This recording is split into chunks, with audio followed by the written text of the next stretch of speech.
Hey everybody, Mo here, and today I'm going to bring you guys another episode of Meta Monday. So, for those of you that don't know, that if you're new to Meta Monday, you're new to Legends of Runeterra competitive scene, in this series I'm going to go over the top 8 most played decks of the last week, the last 7 days, and then go over the decks that have the highest win rate, kind of give you an idea of what I would play for ladder if I was trying to climb, and then also just let you guys kind of look at the data yourself so you can make your best educated decision on what it is you want to use to climb, depending on your play style, your deck preference, just all of that personal style, stuff for you. Yeah, so I'm not gonna tell you exactly like, oh, you need to play this deck, but I'll tell you like, oh, like, Lulu Jinx is probably the best deck to climb with, in my opinion. And so you can use that. If you like the aggressive decks, you like the swarm style decks, go and play it. If you don't, try something else. I'm sure there's going to be something on this list for all of you guys. So before we get into the video, I just want to remind you guys that 68% of the people that watch my videos aren't actually subscribed to me. If you get a chance to do me a huge favor, we're insanely close to hitting that 8,000 subscriber number. I think we're like 100 subscribers off.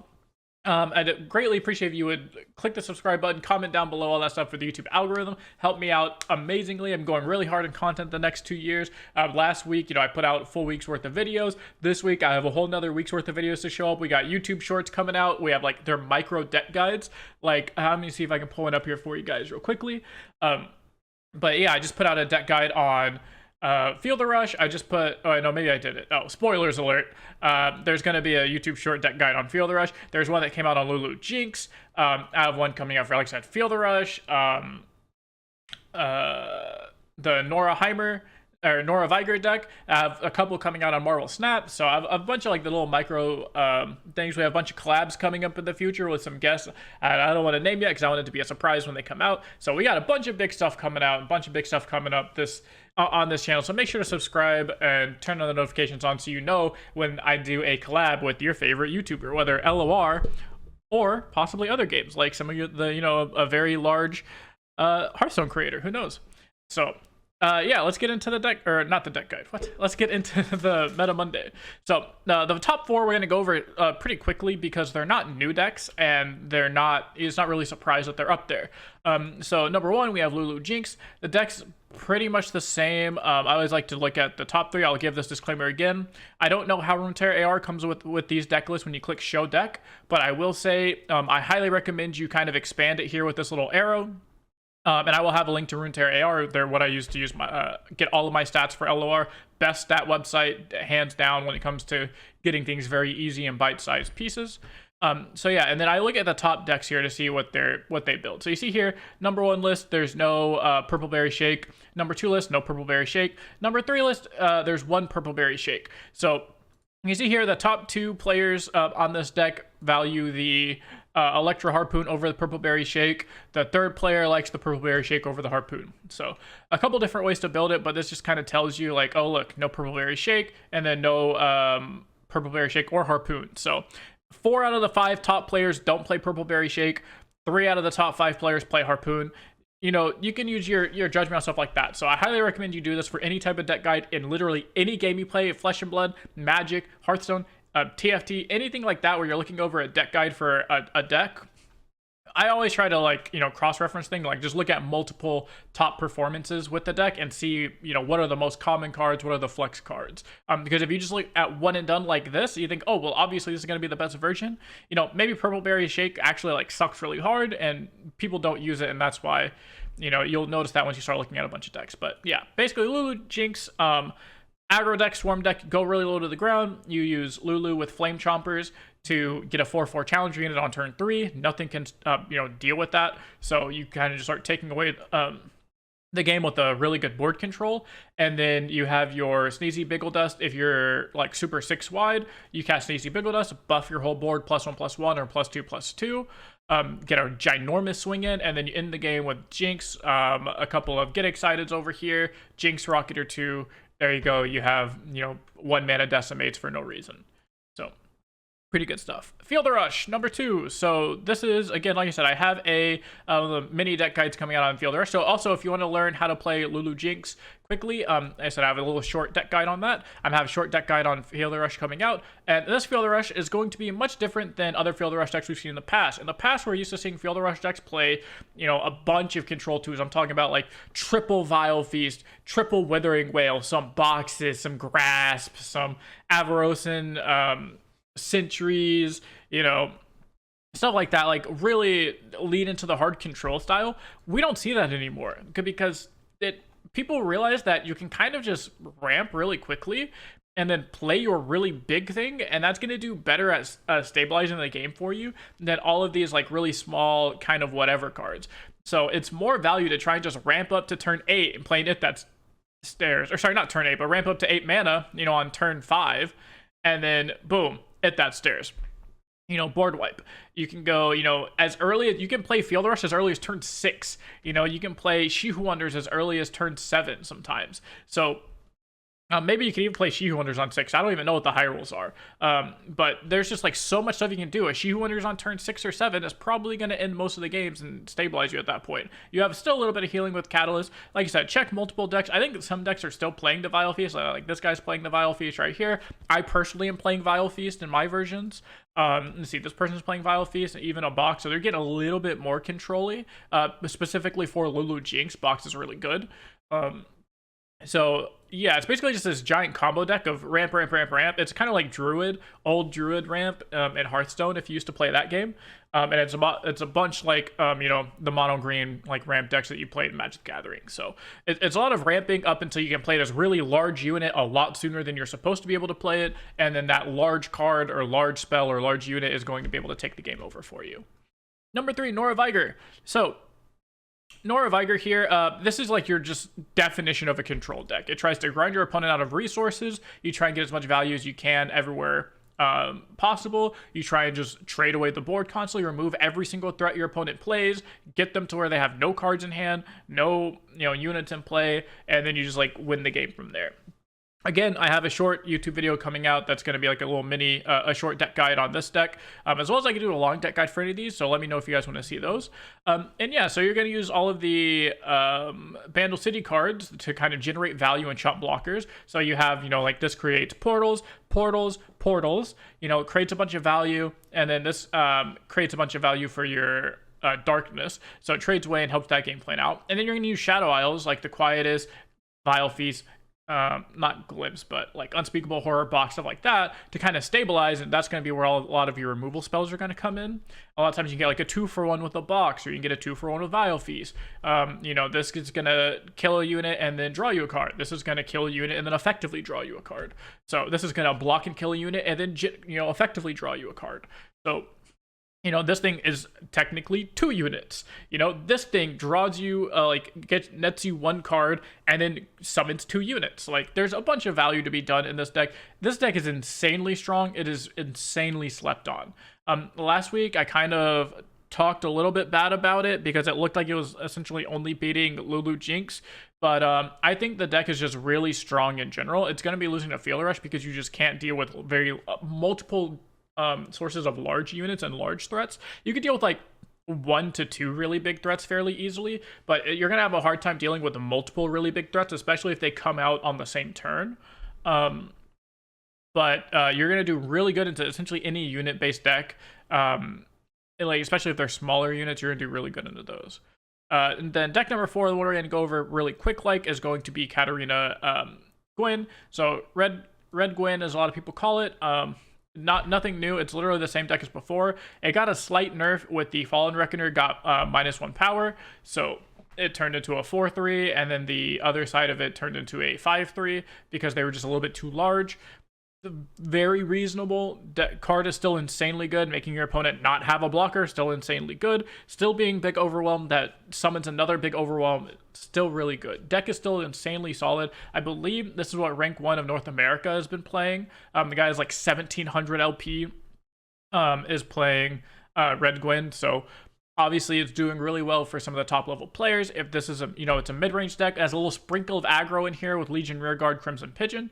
So if that's something you're interested in with a little splash of aggro but mostly mid-range, check this deck out. This is I would recommend playing this deck personally. I like Red Gwen. I've played a lot of Red Gwen. I hit rank 1 with Red Gwen multiple times. I have a deck guide on how to play Red Gwen. For the most part, that still stands up today because the deck itself hasn't changed too much. But yeah, highly recommend Red Gwen.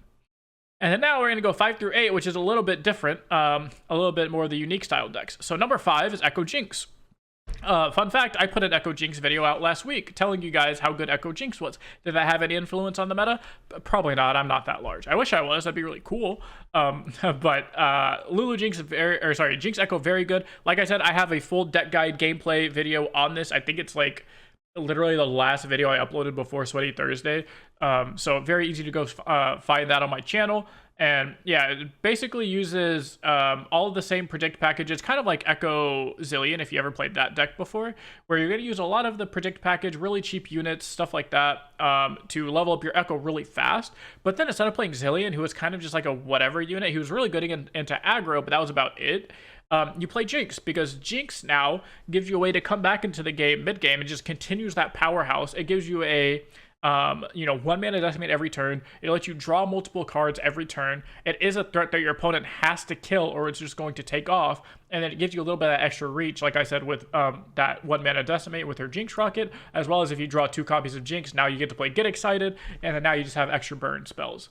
So play 2 Voices of the Risen, so that way when they do finally remove your Echo, you just go, okay, here's Voices of the Risen. This deck just has a lot of threats in it. I forgot the word or the terminology used in card games, but it's threat density. It's very threat dense. So you play like Echoes, they're like, oh no, I have to kill the Echo, and you say like, okay, well here's a Voice of the Risen, and they're like, oh man, I just used my Vengeance, or maybe they even have that second Vengeance, but by the time you get to play your second threat, there's a good chance you've probably already drawn your Chrono Break, and so it's like, oh, you Vengeance my second threat, okay, cool, here's Chrono Break, so I'm going to revive everything, and I'm going to rally on you for 3 mana, and then just kind of kill you.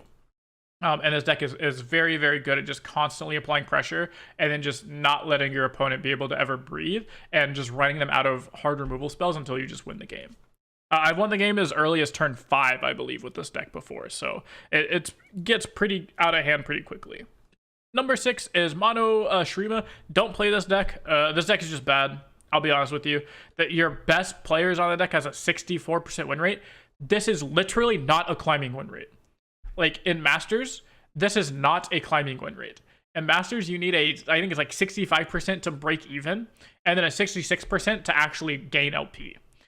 A 63.5%, 64% win rate is literally a losing win rate in Masters. You are not gaining LP.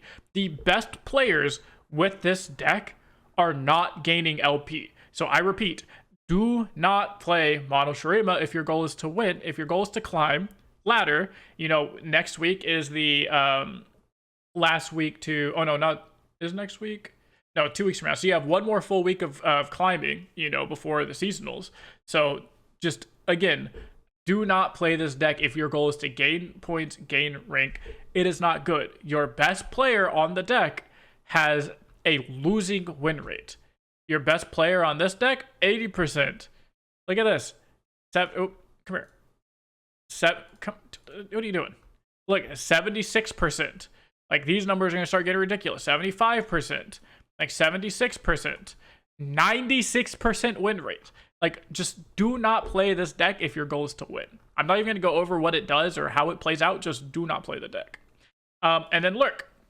So Lurk is just a nice aggressive deck, gets a bunch of games in really quickly. If you're a time crunch, if you can only play like on your lunch break or while you're waiting in line somewhere, on the bus, on the train, anything like that, Lurk is a really good deck for you. It's very aggressive, it's very fast, it's very linear, and it's very easy to play. The deck essentially plays itself. You just play unit, you attack, you trigger Lurk, you play bigger unit, you attack, you trigger Lurk, you play Rek'Sai, you play a Pike, you just get really big overwhelm units, and you play 2 rallies, and you just end the game from there. So Lurk, very, very solid option. And then the last deck we're going to go over is Gangplank Sejuani. So Plunder's kind of made a comeback in the meta. I think mostly because it beats a lot of the slow garbage, like this Seraphine Twisted Fate garbage. It beats, obviously Sundisk, everything beats Sundisk. It's not a real deck. It beats all these slow Seraphine decks as you see here. It even does okay into the aggro decks depending on your opener. You see here it really struggles into the Nora Heimer because Nora Heimer is really good at clearing out small units, and then if you just play a couple of big units, they can kill those really easily, especially if they're coming down on different turns. So it loses to Nora Viger, loses to Nora Heimer. You're going to be losing to I would assume you lose to Lulu Jinx. Yeah, it's pretty close, about 50-50 into Lulu Jinx, so pretty close there. This deck's just a very solid mid-range deck. It's like the definition of a mid-range deck. You're just going to play a unit, Trigger Plunder. These guys level up whenever you deal damage to the enemy nexus in 5 different rounds. So you just go like, Warning Shot, Butcher turn 1, turn 2, like attack with, a couple of units. Turn 3, you can Make It Rain or Parlay, do a bunch of damage there. You can even play Stone Tusk. They play Spirits Unleashed now to deal damage to the enemy nexus and then also buff your entire board. So it's a very solid mid-range deck if that is the type of deck you're looking to play and to climb with. And so for the last portion of the video, we're going to go over the highest win rate decks in the game right now, the top 3. Number 1 is Gwen Sejuani, so 56.5% win rate. This deck has been popping off lately. I might do a video on it. I've actually been interested in this deck the last 2 seasons. Literally the last 2 seasons I've been trying to play this deck because it's just looked really, really good. But other decks have been slightly better than it. But I think now is a really good time to go ahead and start playing it. As a bunch of life gain, you play cheap units to go ahead and match the aggro curve, the aggro deck curves. So they go, oh, here's my 1-drop. You say, here's my 1-drop. They say, oh yeah, well, here's my 2-drop. You say, well, here's my 2 mana 3 power unit. So there's a lot of ways for you to go ahead and counter and kind of match tempo with those aggro decks.